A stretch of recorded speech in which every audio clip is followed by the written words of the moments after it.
झाडे का तोडता बरं अशी? आपल्याला झाडांमुळे अन्न, हवा, पाणी असे सगळे वस्तू मिळतात आणि एवढेच नाही तर आपल्याला प्राणवायू म्हणजेच ऑक्सिजन होतं. तर तुम्ही अशी झाडे का तोडता बरं? आम्हाला सांगायची गरज नाही. जाऊ दे, पुढे बघू. या लोकांना कितीही सांगितलं तरी ते असेच वागतात. जाऊ दे, यांना तरी किती सांगणार. जाऊ दे, मीच जाते.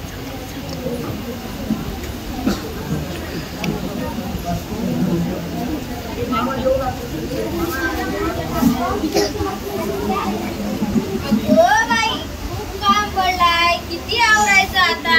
काम काम.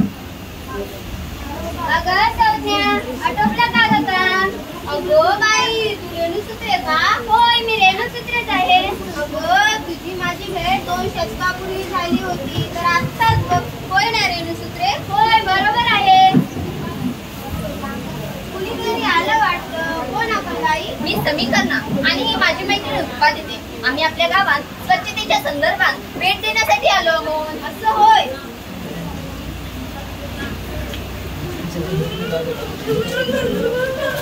अरे बाबा, किती गाड्या या. अहो, तुम्ही लोक असा रस्त्याला कचरा का टाकता बरं? अशा कचऱ्याची विल्हेवाट लावण्यासाठी स्वच्छ भारत मिशन तर्फे कचरा कोंडी दिली ना. ती बघा ती कचरा कोंडी. त्यात कचरा टाकावासून हे काय करता तुम्ही लोक? काय आंधळी पांगळी आहात का? हो बाई, तुम्ही आम्हाला आगाऊ शिकू नका. आम्हाला सर्वच कळतं. अगं, रस्त्याला कचरा टाकणं म्हणजे दुर्गंधीपासून प्रदूषण करणे होय. अहो बाई, मी सांगू का? एके दिवशी मी सकाळी माझ्या घराचा दरवाजा उघडला तेव्हा यासारख्या लोकांनीच माझ्या दारासमोर कचरा टाकलं बघा आणि माझ्याशी भांडण काढली. काय सांगू तुम्हाला, काही लोक एवढे बेशरम असतात की त्यांना लाज देखील वाटत नाही. रस्त्याला कचरा सहज फेकतात आणि कचऱ्याची ढिगाळी करतात. ही तर खूपच वाईट बातमी आहे. बघा उत्पादिते, आपण त्यावर काहीतरी उपाय केला पाहिजे. उपाय काय यावर? अशा लोकांवर कारवाई केली पाहिजे. तसेच त्यांच्याकडून दंड देखील आकारला पाहिजे, तरच हे लोक सुधारतात. होय, पण यावर विचारही केला पाहिजे. तुम्ही आम्हाला आगाऊ काही शिकवू नका. आमच्या इच्छेनुसार आम्ही कचरा टाकू. होय होय, आमच्या इच्छेनुसार आम्ही कचरा टाकू. चल. जाऊ दे, पुढे बघू. ही लोक काही सुधारणार नाही. उत्पादिते, चलते मी आता. ठीक आहे.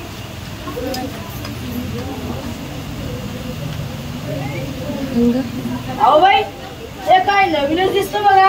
अहो बाई म्हणू नका, माझं नाव उत्पादिते आहे. म्हणजे काय उत्पादिता करता आपण? अरे वेड्या, माझं नाव आहे उत्पादिते. असं होय?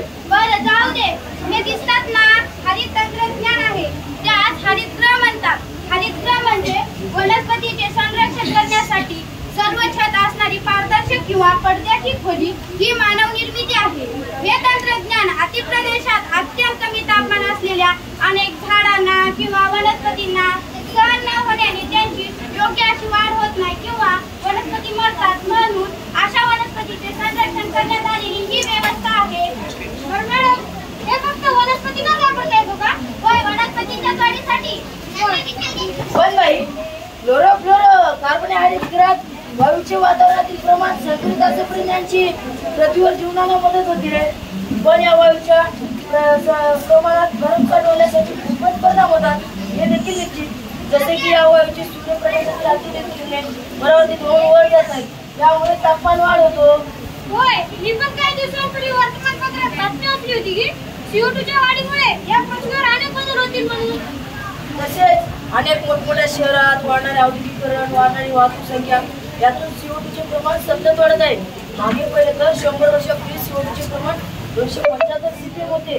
आता पहिले तर ते 350 CPM झाले आणि आणखी 50 वर्षांनी 450 CPM होईल. म्हणजे 50% वाढेल. अर्थात ग्लोबल वॉर्मिंगचा धोका आहे.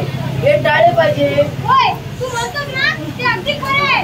पण मुंबई, दिल्ली आणि कोलकाता यासारख्या शहरांमध्ये हवेच्या प्रदूषणामुळे माणसाला श्वास घेण्यास त्रास जाणवते आणि दम तोडला जाते.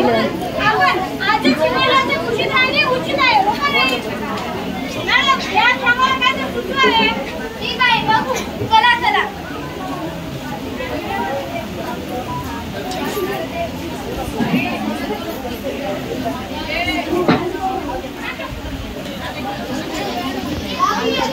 हे स्वार्थी मानवा, मी तुझी प्रगती साधण्यासाठी खूप काही समृद्धी दिली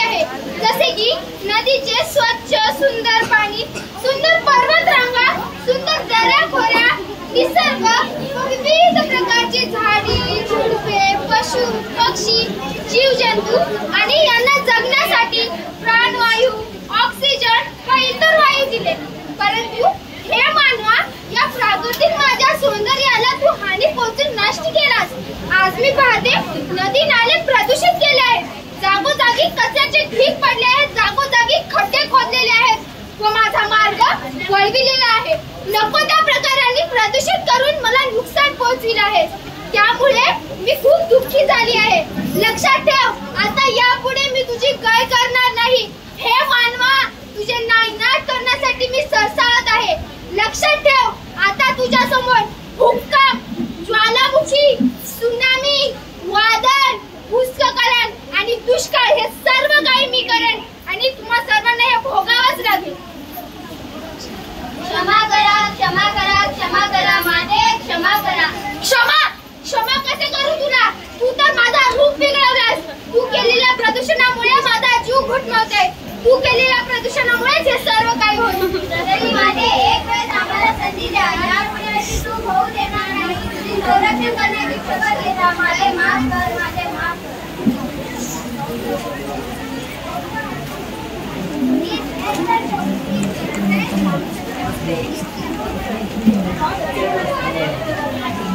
माय झोप झोप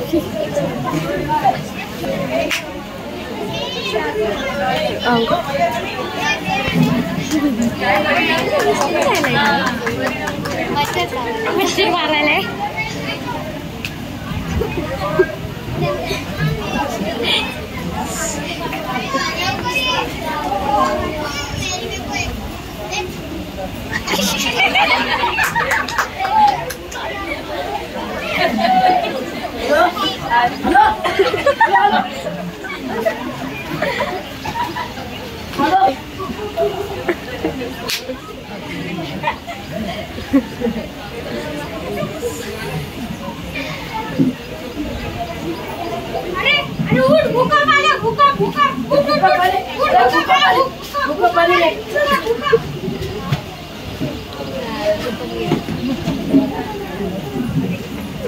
नमस्कार. आकाशवाणी पर्यावरण केंद्राने जीवशास्त्र पेशी आपणास बातम्या देतात. आजच्या ठळक बातम्या. राज्यामध्ये पावसाचा मुसळधार पाऊस, नदी नाल्यांना पूर. पावसाच्या पार्श्वभूमीवर राज्य सरकारकडून नागरिकांना सतर्क राहण्याचा इशारा.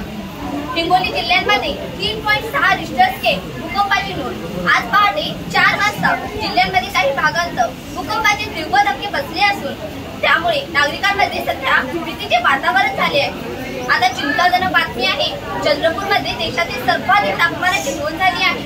45 सेल्सिअस तापमानाची नोंद झाल्यामुळे नागरिकांना काळजी घेण्याची आवाहन दिले आहे. उत्तराखंडच्या धारलीमध्ये ढगफुटी, भूस्खलन यात अनेक घरे आणि हॉटेल मातीच्या ढिगाऱ्याखाली काढले गेले आहेत. त्यामुळे हाहाकार माजला आहे. आजच्या ठळक बातम्या इथे संपल्या. पुढील बातम्या उद्या सकाळी 9 वाजता.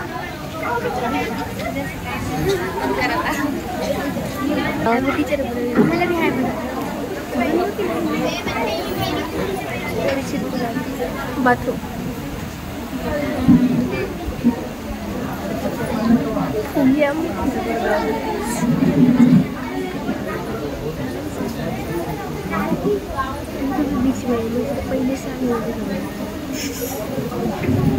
आपण कोण? येथे काय करत आहात? मी डॉक्टर अभिप्रिया भारतीय अंतराळ संशोधन संस्था डेहराडून येथून संशोधक म्हणून आलेली आहे आणि ही माझी सहकारी डॉक्टर रेणू झुत्री आर.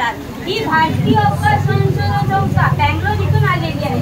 आम्ही येथे नैसर्गिक आपत्ती व्यवस्थापनाचा अभ्यास करण्यासाठी आलो आहोत. ठीक आहे मॅडम. काय ही भूमी धोकादायक वाटते का मॅडम? काही पुढे झाला संधी मग आम्ही तुम्हाला सांगू. हा अभ्यास कोणत्या उपकरणाद्वारे करता मॅडम? आदित्य L1 मिशनच्या साहाय्याने हे उपक्रम नैसर्गिक आपत्ती व्यवस्थापनाची माहिती घेण्यासाठी इस्रो आकाशात सोडली आहे. आदित्य L1 यान एक अत्याधुनिक हरित तंत्रज्ञानातून पृथ्वी व सूर्यामध्ये लॅग्नेट पॉइंट होती प्रथम